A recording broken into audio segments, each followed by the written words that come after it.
Playing music is such a cool thing. Everybody everywhere in the world connects to music.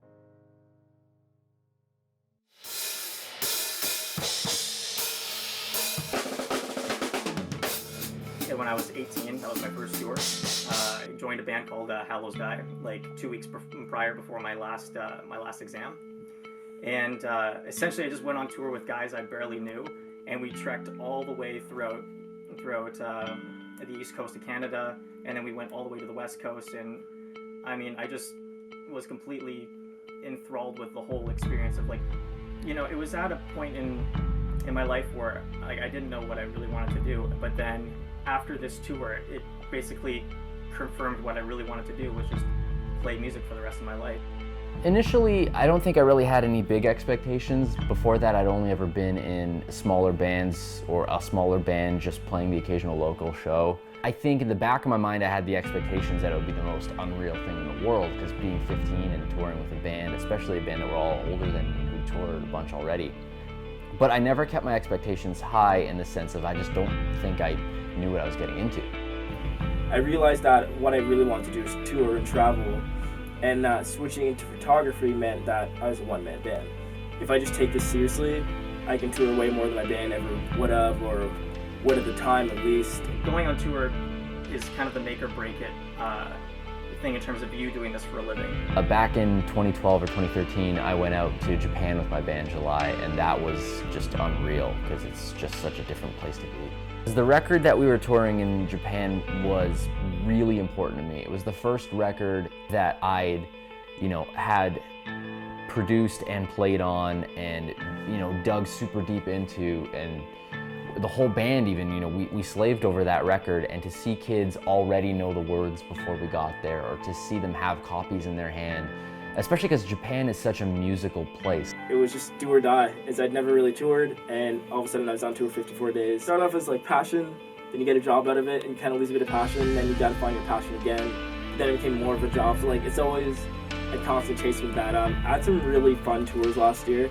Had some tours that weren't as fun, but trying to stable day jobs, and then touring life, and then other aspects, like maybe even like some of us, like myself, are going to school, right? So you're juggling essentially like 3 different lives all at once, and you're trying to lay down any one of these jobs when you get back, because it's always so difficult to have a sustainable income while playing in a genre that's very underground. I've never come home from a tour with money.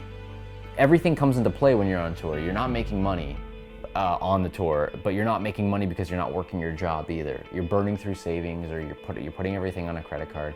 And that sort of compounds with how much you might miss your own bet. I feel like the tour blues and getting into a bad mind state is something that's always around.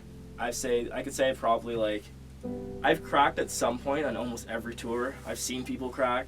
You're basically always with people, but you're always alone.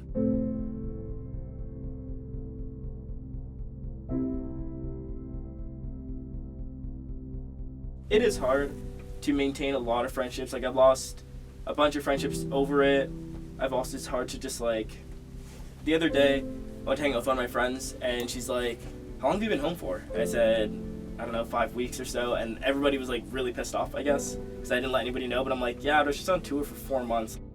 Nothing is guaranteed when you're on tour. You're hardly making any money. You're sleeping on floors. You're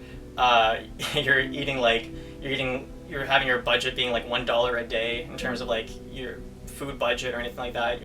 Eating is a big thing, because you're always stressing about when you're going to eat next if you're not like the most financially stable. You're lugging in your own gear. You're driving through the night to get to the next show on time.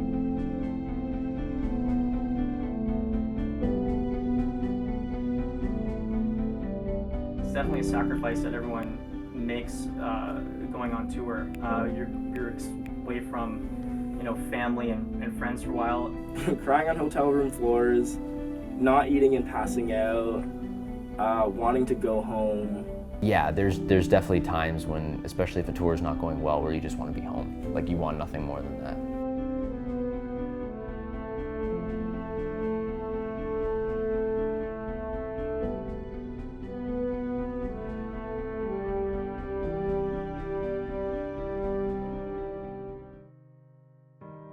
low point would have been the first US July tour. Our van, we bought a bus and our bus broke down on the way to the States. Like we hadn't even crossed into the States yet.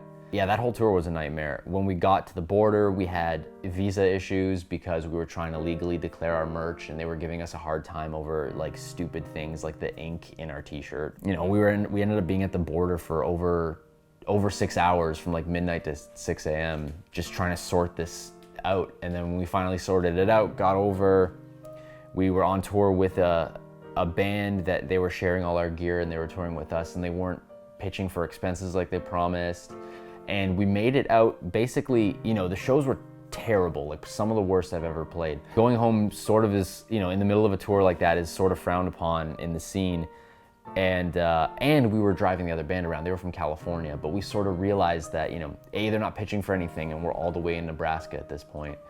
B, they get back to California and then, you know, we're stuck. What if the van breaks down? And, you know, the van we had wasn't the greatest to begin with. And C, just like we started calling ahead and realizing that a lot of the shows weren't actually happening or they were on the show and we weren't. And the next drive after Nebraska was, I think, to St. Louis.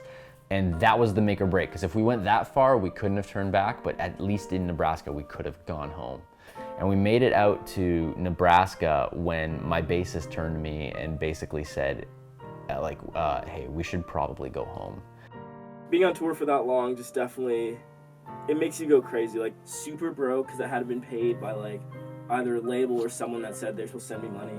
Wasn't making like any kind of good cash on that tour. And I was just like hungry, really tired, didn't have a bedroll, and I was sleeping on a hotel floor. And I was just like, moderately crying, so I was like, this is like fucked, like what am I doing? I remember when I was on tour, I think the worst moment was when I got a phone call from my sister saying that my mom has breast cancer.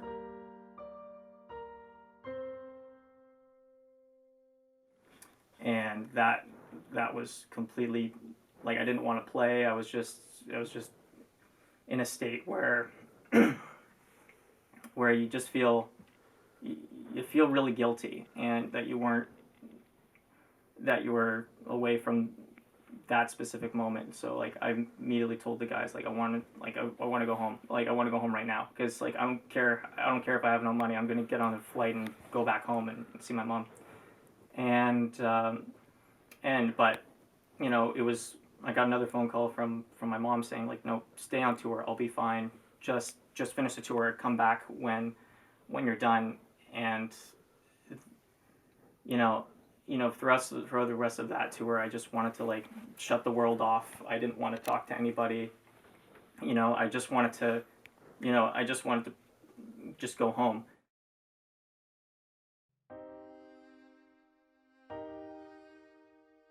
But it was that support that your bandmates give you, and then the crowd, and then the audience, people coming up to you saying, like, really enjoy your band, really like you as a drummer. Can I take a photo with you? Can I buy a CD? Can I have an autograph? Hey, listen, you guys are more than welcome to crash in my place. Like all these different things that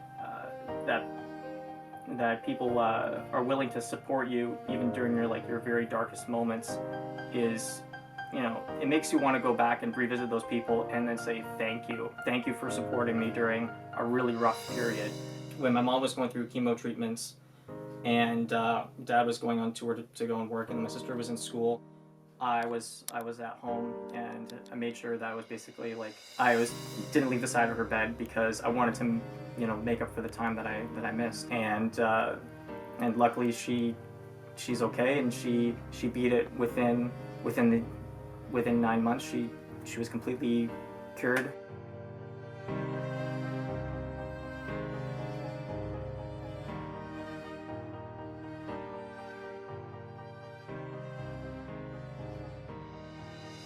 Sitting there going, what am I doing? Do I want to do this? How long does it keep lasting? I just want to sleep. Like, so many thoughts and emotions are running through your head that you gotta be like, well, this has to be done with in the morning because I gotta continue this tour. And yeah, I don't remember a single bad moment after that. It was kind of just like, this sucks. You just kind of literally, it is like rock bottom. You just hit it and you're just like, all right, that's not gonna happen for a bit, I'm cool. don't forget why you're doing it. It's gonna suck sometimes, especially the first few times. It's gonna suck the worst. But if you keep at it, you then sort of learn and realize that, you know, there's a reason you're doing these things. And looking past that, it should just be, you should just be very happy that you're able to do that.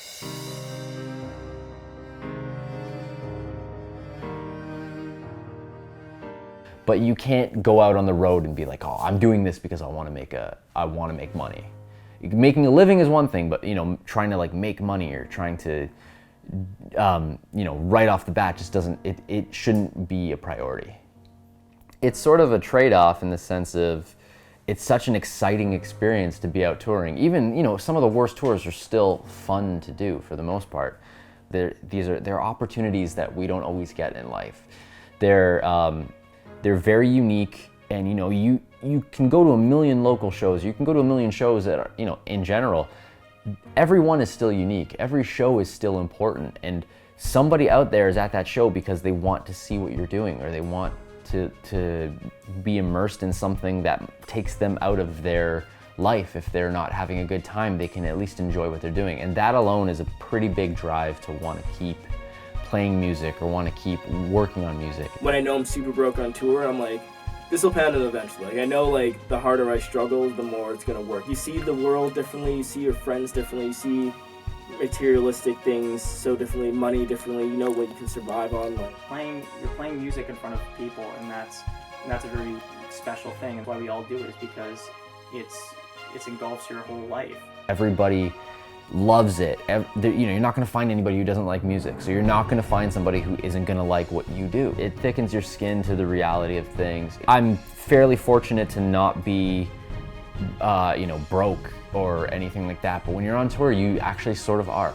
And that's an experience you don't ever realize. It puts that into perspective. It puts how hard you have to work into perspective, and you can't always learn that just from being home and doing other things. Sometimes you have to sort of give everything up and see what that bottom looks like.